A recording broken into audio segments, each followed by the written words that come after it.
Looks like we've got another traditional knife at the sharpening bench.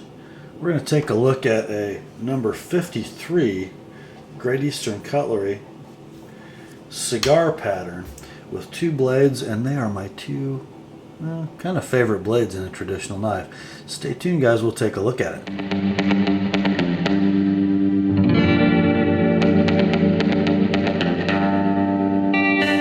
Hi gang, Rob here. It's the afternoon of 4 July 2014.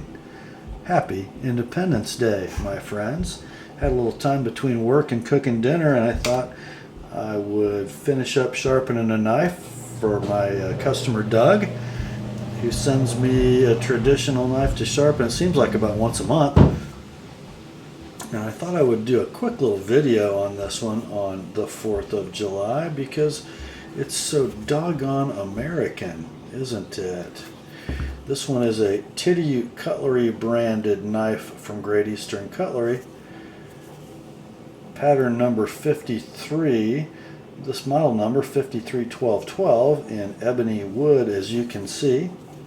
The 53 pattern from Great Eastern Cutlery is a large cigar pattern. They make a moose knife, they make a muskrat, one they call the Cuban. This one I think they call a moose. I remember looking at this knife on Derek Bone's website, Knives Ship Free, for months and months and months, and did not pull the trigger. This exact knife, I believe, in the ebony wood with a clip blade and a wickedly long wharncliffe. Now these 53 patterns, I believe, and you guys that who follow GEC more than I do, correct me if I'm wrong, but I'm pretty sure these are all two-bladed knives, sort of in that Stockman configuration, pivots at both ends, unlike a jack, which will have the pivot of both blades on the same end. Makes these kind of neat because they have essentially two main blades. This knife handle itself is 4 1/8 inches long, pretty doggone broad too, top to bottom, and pretty thick with two massive back springs. Very thick knife. Each blade is exactly, or pretty doggone close to, 3 inches long, and you can see this one has already met Mr. Edge Pro. Just a beautiful near mirror polished edge on both blades, and aren't they beautiful? In that Tidioute Cutlery satin. It is etched though. Don't see a lot of Tidioute blades that are etched, but this one is. Take a look at that clip. And we'll take a look at the wharncliffe.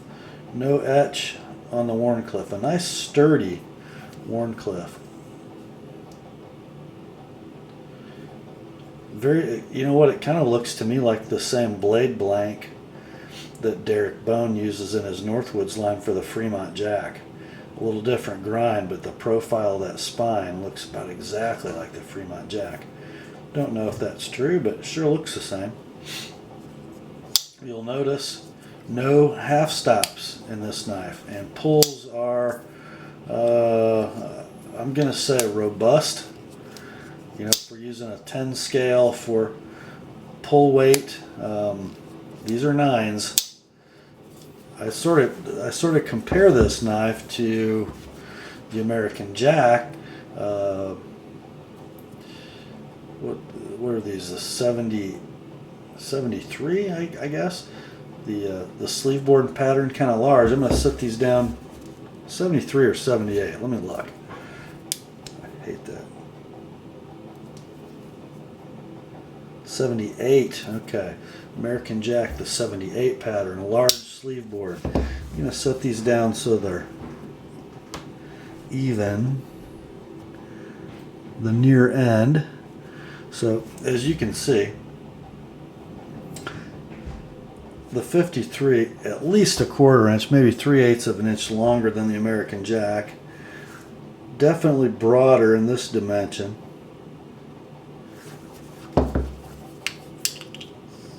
and maybe even a little thicker. Yeah, we've got, if you look closely, the two back springs on the American Jack are different thicknesses. So the pen blade has a smaller back spring than the main blade, and on this 53, both springs are as thick as the main blade on the American Jack.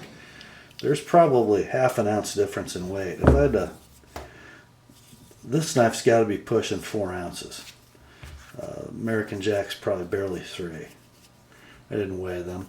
But just the reason I mention that, I think the American Jack for me is about as large a traditional folder as I like to carry in a slip in my pocket. This number 53 it's a really cool knife, but it's big. For a slip it in the pocket folder, it's big. Maybe a little bigger than I would carry.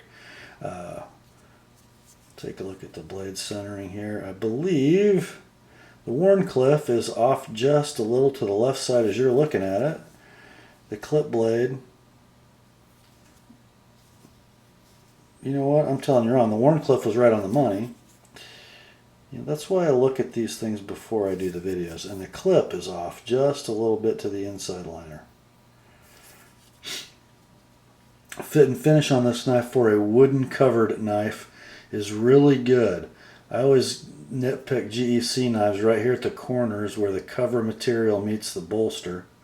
Usually I can find something to catch a finger on, but on all 8 corners this knife is perfect.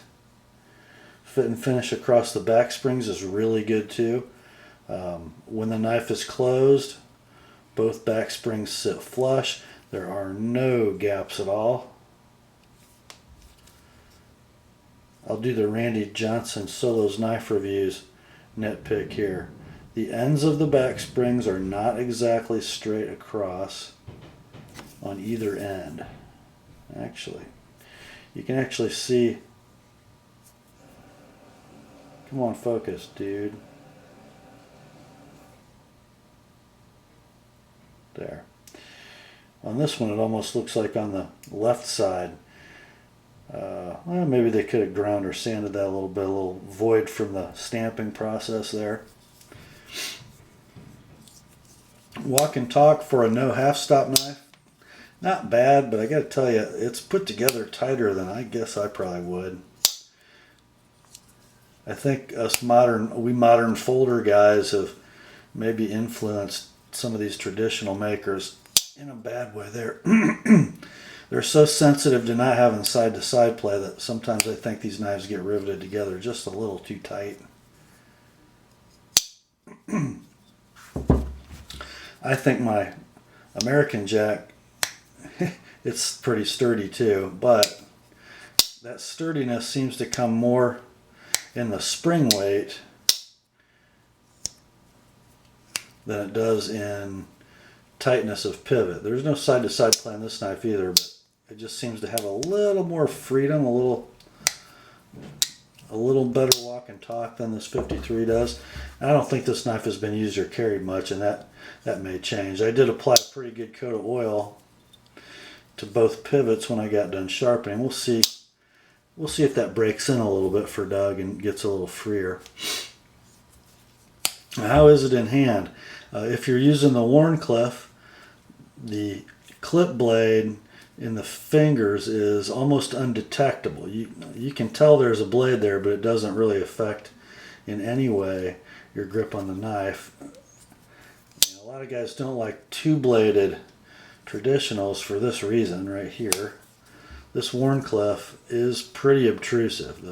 The highest point is way out here, you know, where your first 2 fingers grip, and it digs into you pretty good, which I'm not sure I love because, you know, the clip blade really is the hard user of the two, so its grip is pretty affected by that wharncliffe. Whereas the wharncliffe, the more light use blade of the two, gives you a much more secure and comfortable grip than the clip does. So, kind of interesting. We'll see if I run into that same problem on the knife that's going to get here tomorrow. Yeah, you're just going to have to wait. guys. You're just going to have to wait because it's really special, and I'm not going to tell you what it is yet. But it's also a two-bladed knife with a wharncliffe.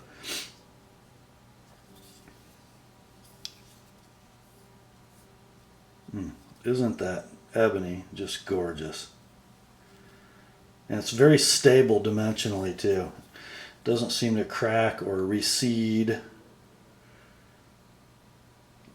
like another black handle material that is available on this knife. Buffalo horn does. This ebony, you see a little bit of the grain, but you don't really, you see the texture of the grain, you don't really see any pattern in the grain, which I think makes it a pretty cool cover material. I don't own a knife in ebony anymore, and I probably need to get one.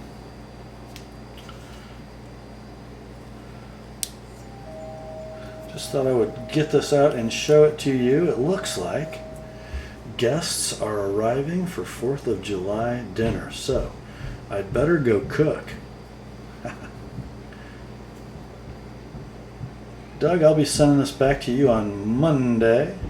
Should be in your hand by Wednesday, maybe Thursday. That's all I have for this evening, my friends. Grace to you and peace from God our Father and the Lord Jesus Christ. And may He richly bless our nation on Independence Day. Have a great weekend, guys.